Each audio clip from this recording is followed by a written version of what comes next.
Good morning. It's Wednesday, May 21st, and you're listening to Fault Lines, the National Security Institute's podcast that gets you smart fast on the national security and foreign policy debates shaking up America. I'm NSI Deputy Executive Director Martha Miller, joined by NSI Advisory Board Member Lester Munson, Senior Fellow Amy Mitchell, and our Special Fellow Jessica Jones. It's been over 3 years since Russia launched its full-scale invasion of Ukraine. The battlefield remains very active, and diplomacy continues to take center stage, but seems to not get anywhere. Since the start of May, there's been a flurry of activity, but no breakthroughs. On May 16th, Russian and Ukrainian officials met face-to-face in Istanbul for the first time in years. President Zelensky went himself, but didn't engage in those talks. The meetings that took place lasted less than 2 hours for a war that's been raging for 3 years. So there's no ceasefire, no concessions, only an agreement to exchange prisoners.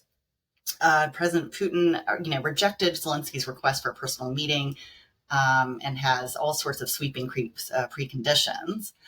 On May 19th, President Trump held calls with both Putin and Zelensky. He declared that ceasefire talks would begin immediately, but he refused to endorse new sanctions on Russia, and that sparked some concerns amongst our European allies. Also, the EU and UK did respond with hard-hitting sanctions, targeting Russia's shadow oil fleet and military suppliers, and doubling down on pressure while the fighting continues to escalate in eastern Ukraine. Meanwhile, the new Pope has entered the picture, offering the Vatican as a neutral ground for future negotiations. This move has been welcomed in European capitals. So far, there is no timeline for this, but perhaps a glimmer of hope.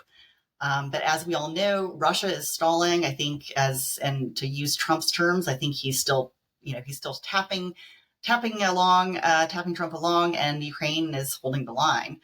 Guys, what's going on? Are we going to see a breakthrough at the Vatican, Amy? What is the Pope's role here, and what do you predict? Well, I think going back 3 years, right? I think that Trump is right in his assessment that the war probably would not have happened had he been president, because we wouldn't have necessarily had the disastrous evacuation out of Afghanistan, which showed American weakness, which led Putin to do this. That said, I think that unfortunately, the U.S. is now in the same position that it was under the Biden administration, where peace is going to be very difficult to achieve in this. And you're walking this fine line between Russian aggression, Russian nuclear, weapons at play, and Putin really, sadly, to use Trump's terms, holds all the cards. There is really no reason for Putin to change course at this point. He can sit there, keep this kind of, as Les calls it, war of attrition going, for years without any real movement. I think that the Vatican is sincere in what it's saying. I think the new Pope is right to try to step into this. However, I don't see that Russia has, again, any real incentive to do anything. And I would just say, as an aside, I'd like to see this happen on a first floor, no umbrellas, no tea service, if the Russians happen to actually show up this time for negotiations. Lester, if the EU and the UK are imposing new sanctions, but the US is holding back, can that kind of pressure actually work? No. Should I expand on that? Yes, please expand. Yeah. I think we're at an interesting spot here. President Trump's unique diplomacy maneuvers have gotten us to the point where we're having these conversations. So that's a significant step. It's possible too many concessions were made kind of leading up to this spot. We'll look back in a couple of months, presumably, and have a better sense of that. But he's gotten the point to conversations. At the end of the day, the only thing Vladimir Putin really understands is a punch in the face. And so you've got to kind of move from the carrots to sticks approach at a certain point. Now seems like the time. There is this bill in the Senate teed up. Lindsey Graham's doing a pretty good job of leading this, with senators from both parties working together to kind of a maximum sanctions impact on Russia. The administration ought to be using that and other tools to persuade Putin that if he doesn't get serious about this, things are going to turn very bad for Russia. And it's going to, frankly, it's going to have to be more than sanctions. It's probably going to have to be some buttressing of NATO forces in the region and things like that, and some serious moves with big things made out of metal. But it's going to have to be more than just sanctions. But I think we're at that point now. The flip from kind of charm to force needs to happen for this effort to have continued success. So, Jess, the Trump administration seems to be, having, they seem to have different signals at different times, right? He was threatening sanctions and really hard sanctions just a month ago. But then, suddenly he's not willing to impose sanctions along with our allies in Europe. What is the Trump strategy? What is the Trump administration trying to achieve? What is their sort of guiding strategy and goal here? Martha, if I knew that, I'd be making some big bucks, because I think we're all kind of guessing at that.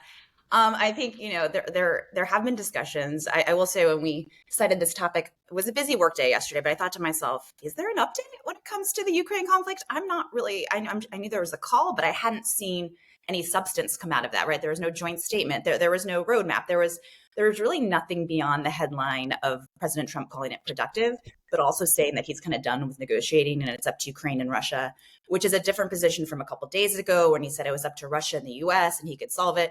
And so I think what's happening is we see the world leaders having to deal with what American voters are used to, which is kind of doublespeak, right? President Trump loves to kind of take every position, because then you're never really wrong and you can always claim you're right when your position actually comes up as right. And so, to Les's point about carrot and stick, I think President Trump thinks he's tried the stick, right? He threatened sanctions. He's tweeted out the Vladimir no.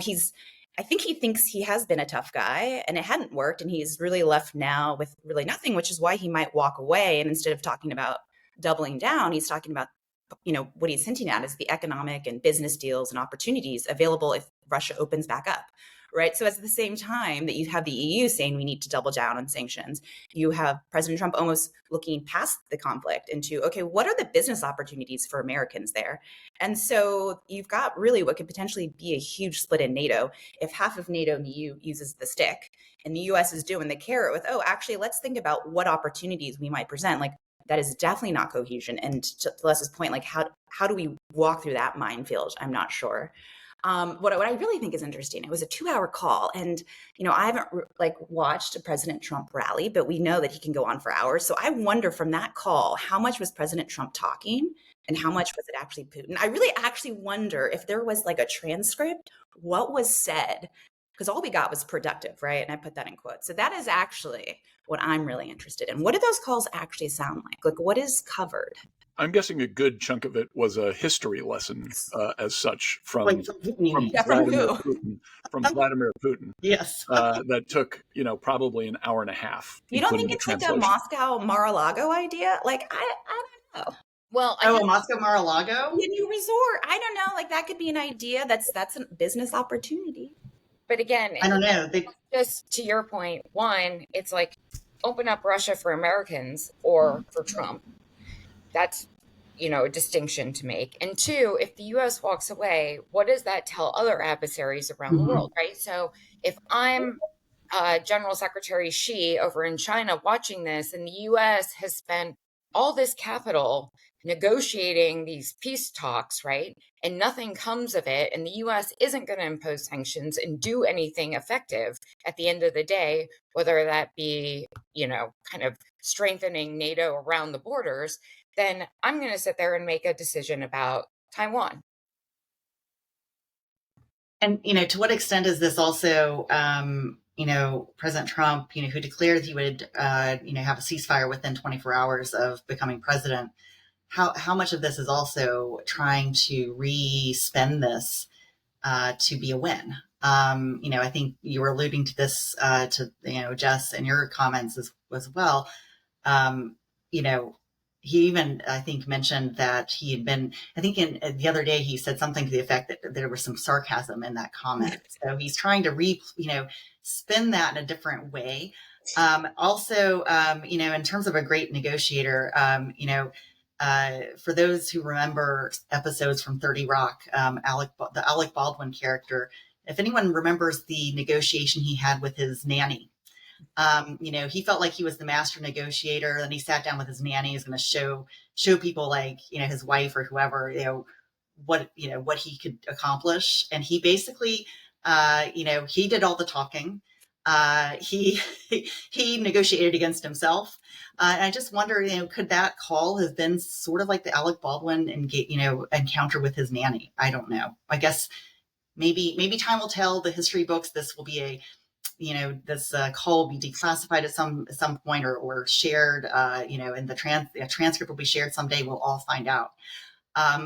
Room for comedic fodder. I mean, for sure. There is, you can either laugh or cry at things, when things become really tough. On that note, that's a wrap. Thanks so much to Kelly Crowley, Taylor Lane, Paula Jennings, and NSI staff for the help producing today's episode. Join us on Friday, May 23rd for another episode of Fault Lines, NSI's podcast that gets you smart fast on the national security and foreign policy debates shaking up America. We're on YouTube, so check out our channel, watch us, and if you like it, please rate, review, and subscribe.